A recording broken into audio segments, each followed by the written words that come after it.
Pirmā biznesa radio projektors. Nu, lūk, un projektora gaismā šoreiz Gunta Līdaka, Latvijas raidorganizācija asociācijas izpilddirektora.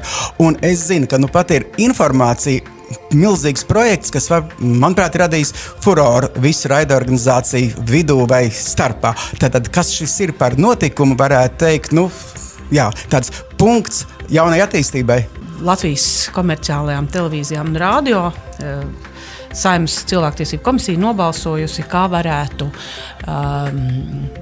piešķirt sabiedrisko pasūtījumu 150,000 eiro apmērā, kas būtu pirmais solis ceļā uz to, lai veidotu komerciālo mediju telpu, dažādotu to saturu un radītu iespēju tātad aizpildīt tos tukšos caurumus, ko bieži vien nevar izdarīt vieni paši sabiedriskie mēdīji, gan sabiedriskais radio un sabiedriskā televīzija. Patiesībā izteikta politiskā griba kaut ko mainīt Latvijas mediju sistēmā, nopietni mainīt, jo mēs esam diezgan atšķirīgi gan no igauņiem, gan lietuviešiem savā mediju politikas veidošanas un attīstības ceļā. Līdz ar to es domāju, ka tas varētu būt pirmais solis sapratnē uz to, ka cik būtiski un cik svarīgi ir Latvijas mediju telpa kopumā. Bet varbūt kāpēc tik ilgi, kāpēc ceļš bija tik milzīgi garš uz šādu te notikumu? Kas traucēja, kāda bija šķēršļi, lai būtu skaidrs? Protams, pirmais, ko tu pamanīji, ka lielā mērā šis saucamais hibrīda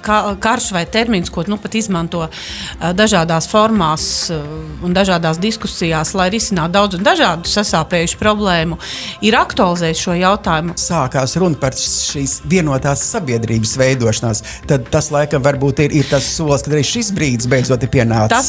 Šis brīdis ar acīm redzot ir pienācis, jo ir ļoti, ļoti skaidri politiķi sapratuši to, ka šī te milzīgā Krievijas informācijas telpas ietekme, kura lielā mērā nosaka šos te politiskos skatījumus uz notikumiem un procesiem, ir likus domāt par to, ka mums jāveido pašiem sava informatīvā telpa, ļoti nopietna informatīvā telpa, kurā mēs spēsim sabiedrībai radīt mūsu valsts, Latvijas valsts priekšstatu par tiem vai citiem notikumiem. Lūk, es domāju, ka drīz mēs uzzināsim galā, kas tad sabiedrībai ir nepieciešams un ko viņai var piedāvāt labs, kvalitatīvs un gudrs mēdījis.